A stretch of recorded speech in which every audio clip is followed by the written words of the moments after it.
Prenez soin de votre jardin avec Oriange 3 en 1. La nouvelle innovation Solabiol. Insectes, acariens et maladies, un seul produit et c'est fini.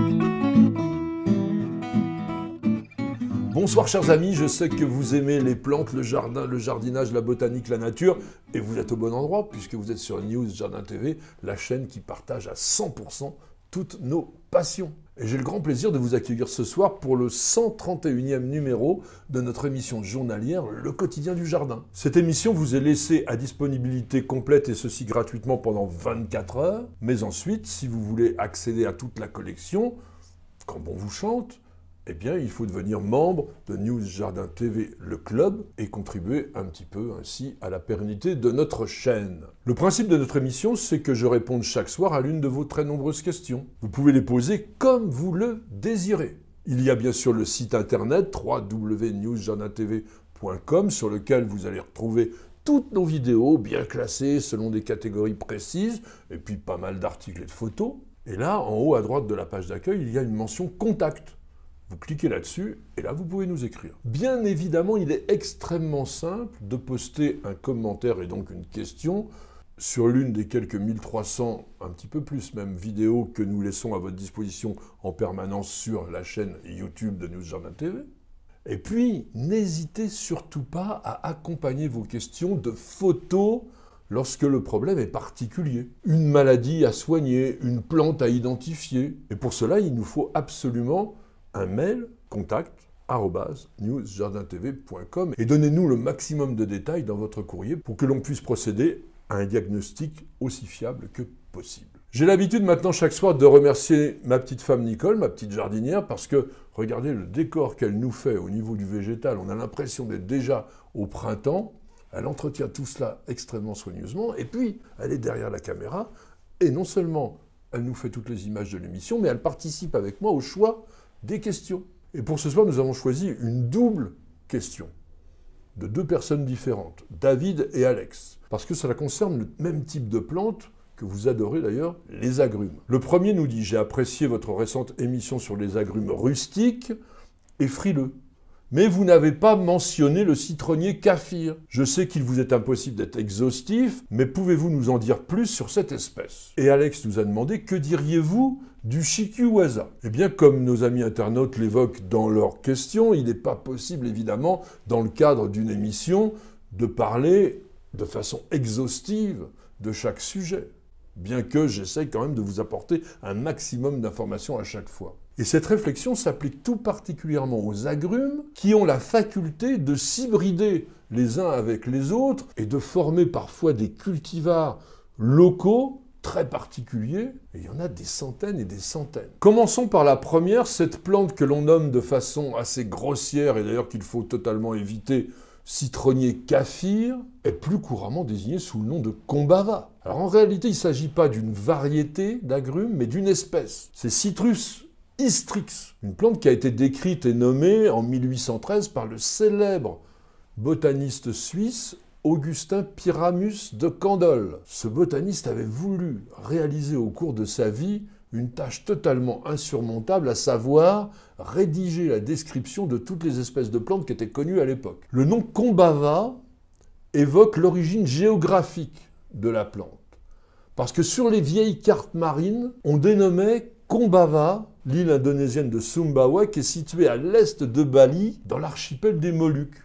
Et c'est là, dans cet archipel que l'on appelait Ambouin, jadis, Jorg Everard Rumphius. Le combava est un arbuste extrêmement épineux, et on l'appelle d'ailleurs parfois le citronnier porc-épic. Il mesure entre 2 et 4 mètres de haut, et il porte des feuilles persistantes vert foncé, coriaces, luisantes et très caractéristiques. Parce qu'en fait, elles sont très largement ailées. La feuille est ce que l'on appelle une feuille double, avec un rétrécissement central.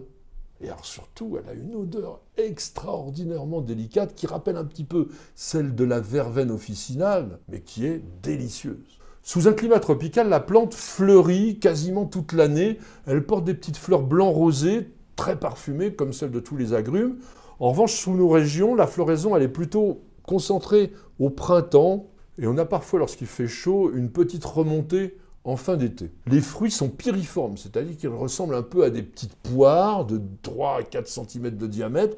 Et ils sont très ridés, bosselés, granuleux, vert foncé, avec un zeste très épais et qui lui aussi est particulièrement parfumé. L'origine tropicale du kombava en fait un des agrumes les plus frileux qui puissent être cultivés chez nous. Il demande un minimum de 15 degrés pour être en végétation et il ne faut surtout pas l'exposer au gel. Heureusement, la plante réussit bien en pot et vous allez mélanger à parts égales sable, terreau et terre assez consistante, riche et surtout, il ne faut pas l'arroser avec de l'eau calcaire parce que c'est une plante vraiment acidophile. Comment utiliser le kombava? Eh bien d'abord pour ses feuilles et puis aussi pour le zeste du fruit. On ne consomme pas la chair ni le jus qui sont extrêmement acides et d'ailleurs bien moins parfumés. Les feuilles sont utilisées principalement fraîches parce que lorsqu'on les sèche, elles perdent une grande partie de leur arôme. En revanche, vous pouvez les conserver en les congelant. Tout simplement. La récolte des feuilles se fait uniquement pendant la période de croissance de la plante, c'est-à-dire de mai à septembre, et toujours en petite quantité, parce qu'il ne faut pas épuiser la plante, bien sûr. Mais il est vraiment préférable de cultiver le kombava si vous aimez son parfum, parce que dans le commerce, le prix des feuilles est prohibitif. On le trouve entre 350 et plus de 500 € le kilo. Et sachez pour terminer avec le kombava que son huile essentielle est particulièrement intéressante parce qu'on lui a découvert des propriétés insecticides, fongicides et aussi antibactériennes.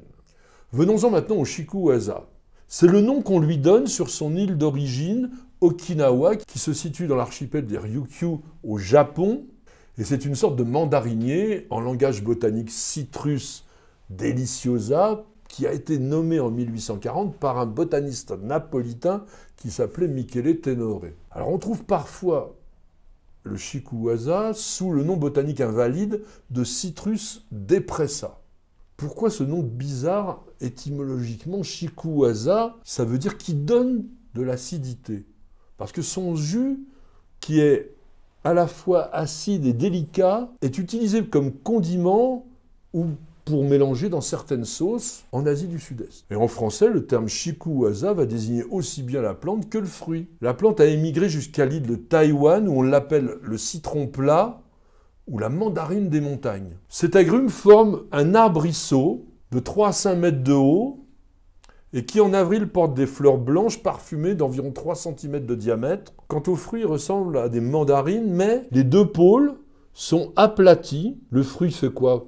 3-4 cm de diamètre et pèse jusqu'à 60 grammes maximum. L'écorce est fine comme celle de certaines mandarines, d'abord verte puis orangée si la plante est soumise à un petit peu de froid. La récolte va s'effectuer de juillet jusqu'à décembre et on trouve aujourd'hui dans le commerce plusieurs liqueurs qui sont fabriquées à partir du jus des shikuwasa. Pour la culture, vous allez faire comme pour un mandarinier tout simplement, avec la possibilité de l'exposer pendant de très courts moments à des basses températures de l'ordre de -2, -3 degrés, mais d'une manière générale, il gagne quand même à rester sous abri pendant l'hiver, hors gel. C'est une plante franchement acidophile que vous allez cultiver en pot dans un mélange à parts égales de terreau et de terre de jardin non calcaire.